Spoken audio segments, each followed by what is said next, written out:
Welcome back to Elden Ring. In this video, I want to talk to you about a specific strength weapon that was not only affected by the colossal sword / colossal weapon buffs, but also by its damage increase for the individual weapon itself. But just quickly, before we do get into the video, if you're not currently subbed to the channel, make sure you do sub, turn notifications on. If you enjoyed the video, don't forget to leave a like. All support is greatly appreciated. And if you want to support me further as a creator, then check out the links in the description. And let's get into it. So, with patch 1.04 for Elden Ring, they increased the colossal sword and colossal weapons attack speed, and also lowered their recovery time, whilst further increasing their two-handed attack damage. Jump attacks were not included, but then also we have a specific weapon being the Grafted Blade Greatsword. So that is what we are going to take a look at in this video. I've buffed it up to +9. You can see its attack power is 373, and then I've got a 313 bonus. It's got B strength scaling and D dex scaling. And even if it's not for the buff, because I've looked through the wiki to see what people think about it, and a lot of people are saying that the damage increase wasn't that good at all. It was around 3% or something, but they are basing it off its base damage. So when you put buffs and stuff on it, that damage increase gets more and more and more. But not only that, the weapon skill is called Oath of Vengeance, and that is a really, really good skill, because if we press our left trigger, we are going to get a green aura around our body, and what that does at the cost of 20 FP is gives you a +5 bonus to every stat you have. So your vigor, mind, endurance, and all the others get buffed by a +5 each. Your poise also gets increased, however you can't see the increase when you go to your stat screen.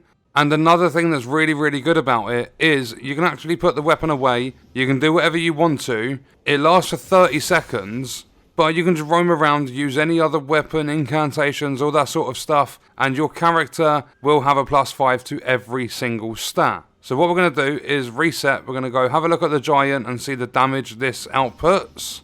And just very quickly before we do take out the giant, I've got the Grafted Blade Greatsword. I'm running the Erd Tree seal, you can run any seal. We're just going to use Golden Vow and Flame Grant Me Strength to buff up the physical attack power. Then I've got the Raptor's Black Feathers so that we get a damage buff when we do a jump attack. I'm running my standard Mirage Mask and my Sorcerer Leggings. I've then got the Claw Talisman to further enhance our jump attacks. I've got the Star Scourge Heirloom to boost our strength. Rotten Winged Sword Insignia is not that good because the attacks are still slow even with a buff, but you can pull off successive attacks and build up that attack power even more. And if you power stance this with another colossal sword, because you'll see there that the weapon category is actually a colossal sword, so if you power stance it with another one, you're going to get more successive attacks.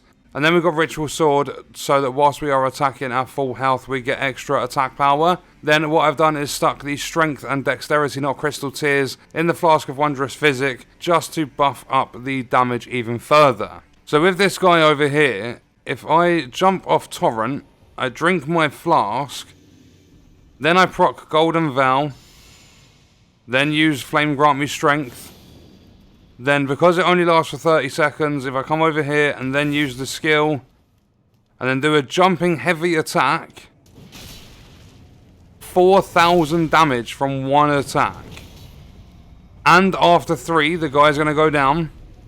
So if you come around here, and we get a crit on him, yeah, the crit does 18,000 damage. So before patch 1.04, this weapon wasn't really viable, didn't have great damage when it's all buffed up and everything, and also it had a slow attack speed because it's a colossal sword. So after patch 1.04 and the buffs they did to it, it's a lot more viable, even if you're not using it for the weapon itself, even if you're just using it for Oath of Vengeance, you are going to have a benefit from this colossal sword. So that is going to do it for the video. I just thought I'd come and show you the damage that you're going to get from the Grafted Blade Greatsword now. There are other weapons and stuff we'll be taking a look at. We've had a look at some already. And then I think I might actually respec with one of my, last 2 remaining larval tiers, so that I can go over to intelligence, because a lot of sorceries got buffed in the patch as well. But that's going to do it for this one. Let me know your thoughts and stuff in the comments. I'll see you in the next one. I hope you guys enjoyed it.